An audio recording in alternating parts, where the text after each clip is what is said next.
The mahogany boardroom inside the Evergreen Estates Community Clubhouse felt smaller than usual, even though the oak panels and crystal chandelier screamed old money luxury. Maybe it was the 12 pairs of judgmental eyes drilling into me like I'd already committed a capital crime. Or maybe it was the suffocating knowledge that the very neighbors I'd once helped organize block parties and holiday light contests had spent weeks sharpening their knives for this exact ambush. The weekly HOA board meeting had officially become my public execution, and everyone was dressed for the occasion, khakis pressed, pearls gleaming, smiles as fake as the Welcome to Paradise sign at the front gate. I'm Tori Reynolds, the woman they used to call that nice tech girl who actually shows up to meetings.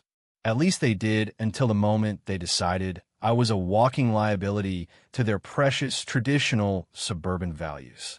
Karen Whitaker, our self-appointed HOA president, with her signature blonde helmet hair and pearl necklace that probably cost more than my first car, cleared her throat like she was about to deliver a sermon. As I was saying, she began, standing at the head of the table where old Mr. Reginald Ellis usually presided like some suburban godfather. The community needs a clear direction. We simply cannot afford distractions that threaten our property values. Her eyes flicked to me with that special mix of pity and poison she perfected over 3 years of ruling this gated slice of hell. I sat perfectly still, laptop open to the sleek presentation I'd spent 6 months perfecting, color-coded charts, cost analyses, resident surveys showing 78% actually wanted a digital complaint app instead of Karen's infamous handwritten violation slips. None of it mattered now. They'd already decided I wasn't getting the floor. Tori's ideas about digital integration are far too radical, James Harlan chimed in from Karen's right, the vice president who liked to cosplay as the neighborhood's strong protector. His perfectly manicured hands folded primly on the table exactly like Karen's. We're a classic American community, not some Silicon Valley experiment. Solar panels? Home offices visible from the street? An app that lets residents vote on rules? Absolutely not. It would destroy the charm that makes Evergreen Estates special. The irony almost made me laugh out loud in that quiet, dangerous way that only comes when you're about to burn everything down. If they only knew about the meetings I'd had at 6 a.m.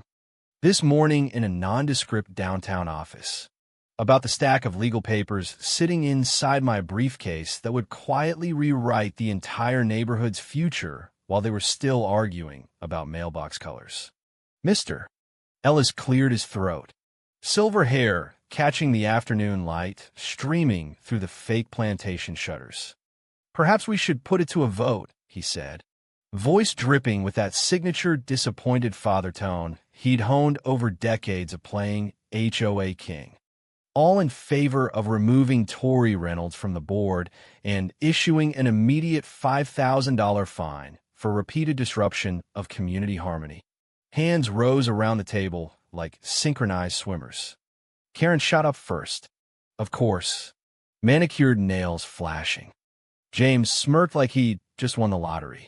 Amanda Pierce, the treasurer who always pretended to be my friend, wouldn't quite meet my eyes but raised her hand anyway. Even the quiet ones, neighbors whose kids I'd babysat, whose dogs I'd walked, followed suit after a split-second hesitation. Unanimous. Karen smiled that tight, polite smile that never reached her eyes. Don't worry, dear. We'll make sure your home is properly managed under the existing rules. You clearly aren't equipped to handle the responsibility of shaping our little paradise. I closed my laptop with deliberate calm, the soft click echoing like a gunshot in the sudden silence. Is that all? You'll need to clear out any board materials by end of day, Amanda added quickly, voice saccharine. We have a reputation to maintain. A reputation? That's what they were clutching like a life raft. Not the fact that 3 neighboring communities had already switched to digital voting and cut violation complaints by 60%. Not the flood of anonymous resident emails begging for solar panels because electricity bills were killing them. Not the billion-dollar wave of smart home technology they were too terrified to surf. Of course, I said, voice steady as I gathered my things. I wouldn't dream of damaging the precious community name. This is for the best. Tarai, Mr. Ellis added, finally meeting my gaze. You're too much a dreamer. HOA governance is about concrete rules and order, not algorithms and apps. I stood, smoothing my charcoal gray blazer, the same one I'd worn to sign the papers that would make tomorrow's meeting pure theater. Just one question, I said, pausing at the heavy oak door. Who's handling the Morgan Development Group pitch tomorrow? James puffed up like a peacock. I am. $50 million community-wide upgrade contract. New landscaping. Security system. The works. Biggest residential enhancement deal in the county's history. Something you wouldn't understand. Tarai. It requires a traditional approach. Traditional, I repeated softly, tasting the word like spoiled milk. How perfectly fitting. Don't worry your pretty head about it, Karen sneered, voice dripping honeyed venom. Focus on finding a nice, quiet hobby. Something with fewer responsibilities. I shouldered my bag, feeling the delicious weight of those acquisition documents inside. Oh, I'm not worried at all. I'll be at the Morgan meeting tomorrow. You're no longer part of this board, James snapped, face reddening. You can't just. I'll be there. I cut him off smoothly. But not as a board member. I opened the door, then turned one last time, letting the silence stretch just long enough. By the way, did anyone bother to research who actually owns Morgan Development Group now? The stunned quiet that followed me down the hallway was sweeter than any victory speech. Almost. Back in my own house. Technically still mine despite the fresh $5,000 fine, now taped to my front door like a scarlet letter. I took one last look at the view I'd fought so hard to keep. The cul-de-sac sprawled below, identical lawns trimmed to Karen's exact 2.25-inch specification, white fences gleaming under the afternoon sun. Every mailbox the approved shade of heritage beige. Each one represented a piece of the suburban empire old Mr. Ellis had built in the 90s. The one Karen and her cronies thought they were protecting from my dangerous modern ideas. My phone buzzed with a message from my executive assistant. Michael, everything's set for tomorrow. The papers are filed. Summit Community Innovations is officially on record as Morgan's new parent company. I smiled, running my finger along the spine of the old leather notebook Mr. Ellis himself had given me years ago when I first joined the board. He'd written on the first page in shaky script, "The future belongs to those brave enough to see it coming." The board had spent years protecting the past, banning anything that didn't look like 1995, so they never noticed the future sneaking up behind them in the form of quiet property purchases, shell companies, and late-night Zoom calls with developers. But tomorrow, in that same polished conference room, they'd learn exactly what the future looked like. And it looked like me. The next morning, I dressed with particular care. Not the conservative khakis and cardigans the board preferred, but a sleek black dress that whispered power and precision. The kind of outfit you wear when you're about to rewrite an entire neighborhood's rules. As I drove to my real office, the sleek penthouse suite in the new smart building downtown that none of them knew I owned, I replayed the last family-style board dinner before today's vote. The way Karen had laughed when I mentioned digital transformation. An app? Dear, we're not running a corporation. We're preserving a lifestyle, she'd cooed, patting my hand like I was a confused child. James had declared, rules are rules. Leave the computers to the tech nerds. My phone lit up with updates from my team. The Morgan acquisition was still completely under wraps. Timing had to be surgical. Michael greeted me as I stepped into the sunlit space lined with wall-to-wall screens showing real-time data from every property I now quietly controlled across the metro area. The Evergreen board just arrived at Morgan's offices for what they think is their big pitch meeting. They have no idea it's been moved to the main conference room. I smiled. Make sure our team is in position. Everything recorded. I want every pearl-clutching moment preserved for posterity. The Morgan Building's main conference room was designed to intimidate, floor-to-ceiling glass offering a panoramic view of Evergreen Estates itself, including the very homes whose future was about to change hands. I took my seat at the head of the table, hidden behind a conference room's smart glass walls, currently frosted opaque. One button press and the entire illusion would shatter. Timing was everything. Karen arrived first, strutting in with her presentation binder and that signature air of untouchable authority. James followed, carrying the ridiculous foam core scale models they still insisted on using like it was 2005. Mr. Ellis entered last, looking every inch the founding father in his custom suit. They arranged themselves around the table, completely oblivious to the discreet cameras now rolling. "Morgan's running late?" Karen asked, checking her diamond-studded watch with practiced irritation. "Actually," I said, pressing the button that instantly cleared the smart glass. "They're right on time." The looks on their faces were worth every late night, every secret purchase, every whispered insult I'd endured. Karen's binder hit the table with a slap. James's models clattered to the floor. Mr. Ellis simply froze, mouth slightly open. "What are you doing here?" Karen demanded, voice already climbing into that shrill register she usually reserved for teenagers leaving their bikes on the lawn. "This is a private meeting," James sputtered. I opened my laptop, connecting it smoothly to the room's display system. "Let's talk about privacy, shall we? About private acquisitions, private transformations, and private little empires that aren't quite as private as you thought." The screens flared to life, showing Summit Community Innovations' portfolio, billions in assets, hundreds of properties, and, most deliciously, complete ownership of Morgan Development Group. Karen's perfectly tanned face drained of color. "That's impossible," she whispered. "You don't have that kind of capital. You're just one resident." "No," I said, standing slowly, letting the words land like hammer blows. "This is the future you are all too busy mocking to notice. Summit has been quietly acquiring development firms, smart home patents, and yes, Morgan Development Group for the past 3 years." James lunged for his phone, probably trying to call their lawyer or the police or whoever he thought could still save them. I cut him off before he could even dial. Everything was done legally through holding companies and trusts, the same way Mr. Ellis built this neighborhood in the first place.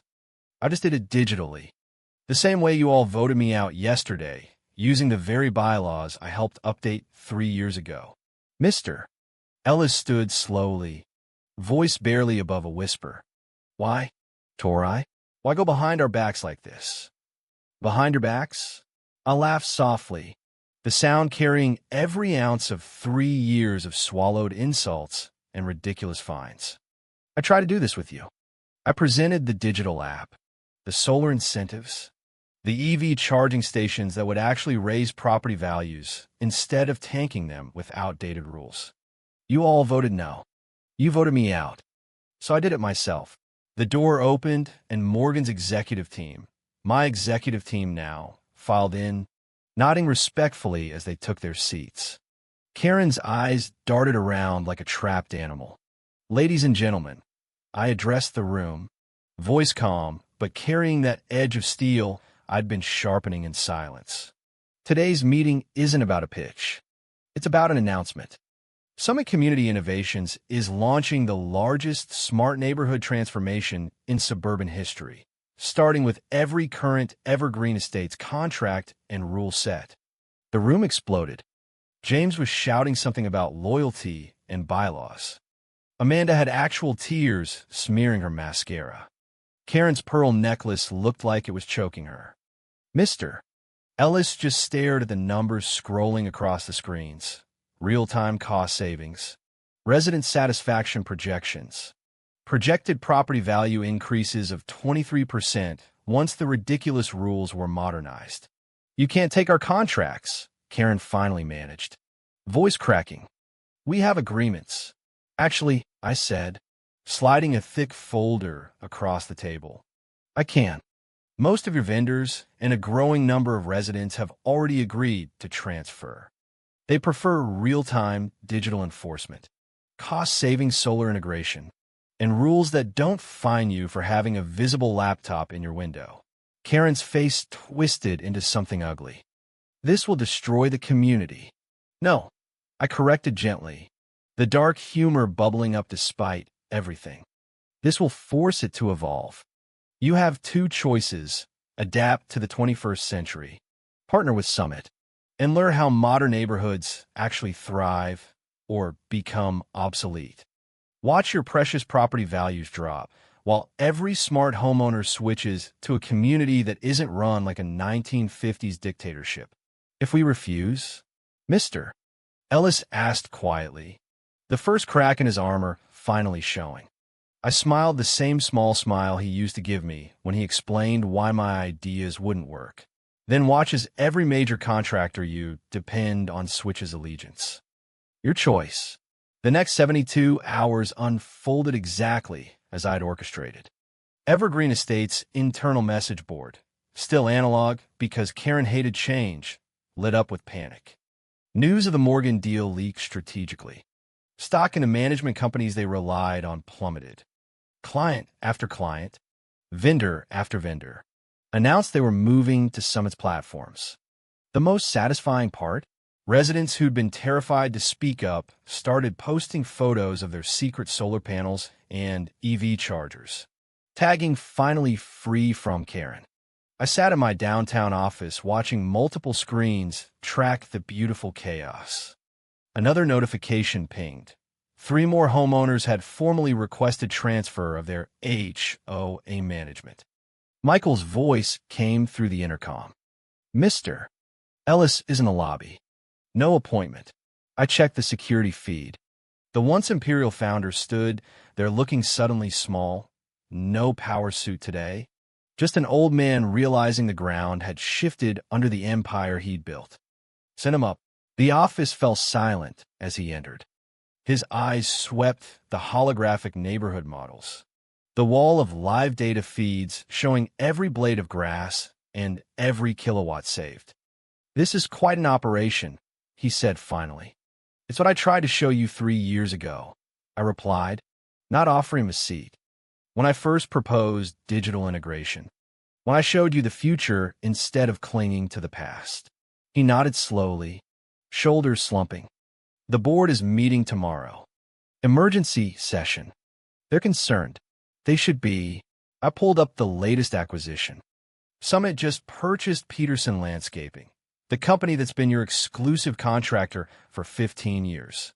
Their digital infrastructure integrates perfectly with ours. His face paled. Peterson? But they're our biggest. Were I corrected? Now, they're part of Summit's vertical integration strategy, along with 3 other vendors you depend on. You're watching your own system being modernized around you. You're systematically dismantling everything we built, he whispered. No, Mr. Ellis.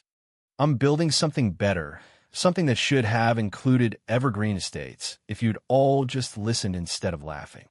My phone buzzed again, another resident switching. He flinched at the sound. James resigned this morning, he said quietly. Karen's talking about stepping down. Amanda wants to sell her house. Smart moves.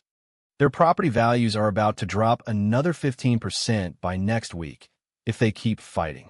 He sank into the chair without waiting for permission. What do you want? Tori? Money? Power? Revenge? I turned to face him fully.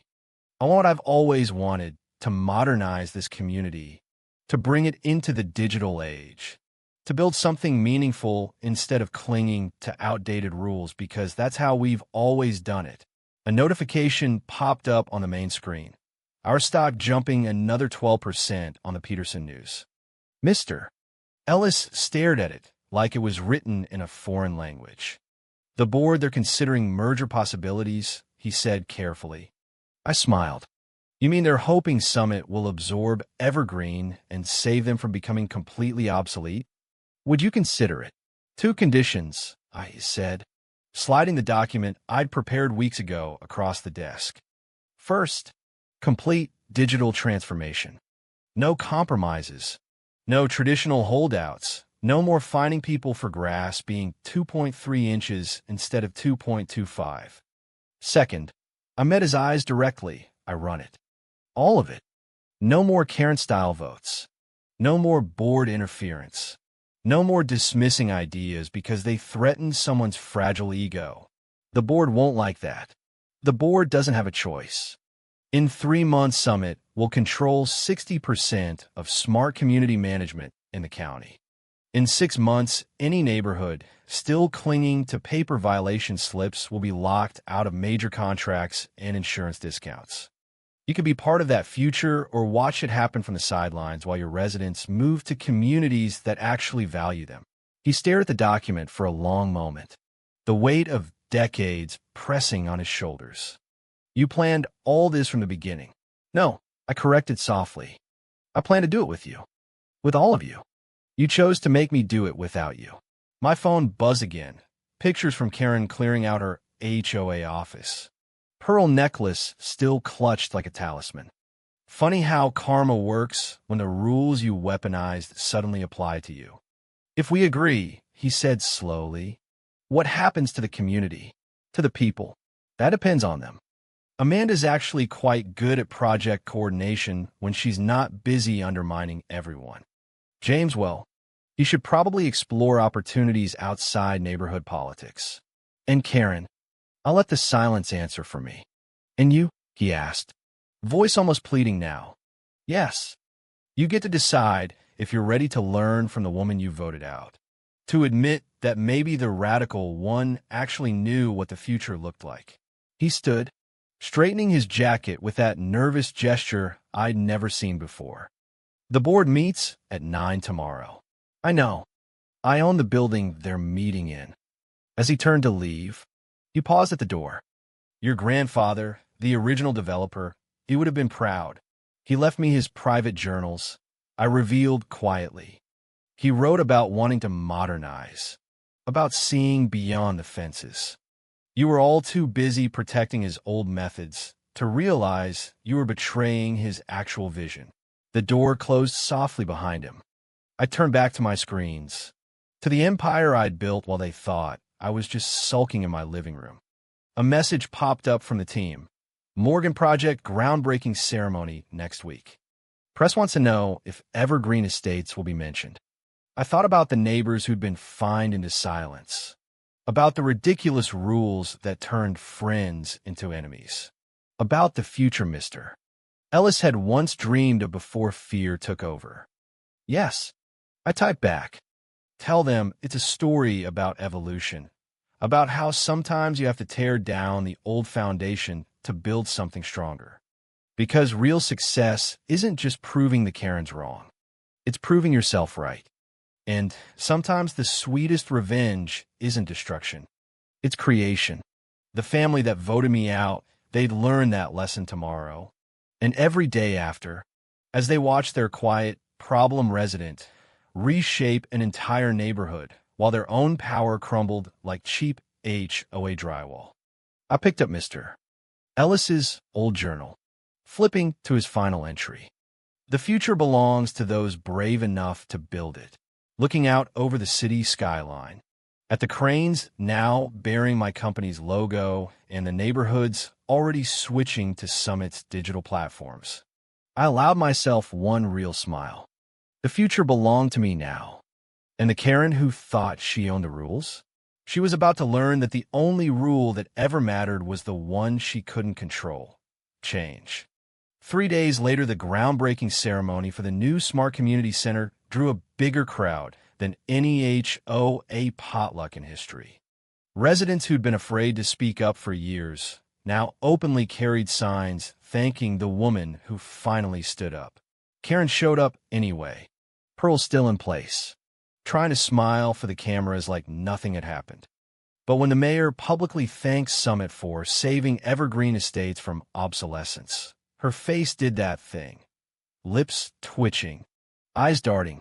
The exact expression people get when they realize the empire they built on fear is now a tourist attraction. Mr. Ellis stood beside me at the ribbon cutting, looking 10 years younger. You were right, he admitted quietly as the cameras flashed. I was wrong to let fear win. I nodded. No gloating, just the quiet satisfaction of a job finally done right. We all were wrong about a few things. But now we get to be right together, if the board accepts the terms. They did. By the end of the week, the new bylaws were posted. Digital voting. Solar panels encouraged with rebates. No more micromanaging mailbox colors or grass heights. Karen's resignation was announced in the same polite newsletter she used to use for finding people. James took a sabbatical. Amanda actually stayed and became surprisingly good at managing the new app system. The most beautiful part? The residents started calling me, not Karen, when they had problems. My phone became the community lifeline instead of the complaint hotline. And every time I drove through the gates now, the guard waved with genuine respect instead of that wary side. Karen had trained them to give anyone who didn't look traditional. Months later, at the first annual meeting under the new rules, I stood at the same mahogany table that once felt like a gallows. The room was packed, not with fearful board members, but with neighbors laughing, voting on solar incentives, proposing EV stations.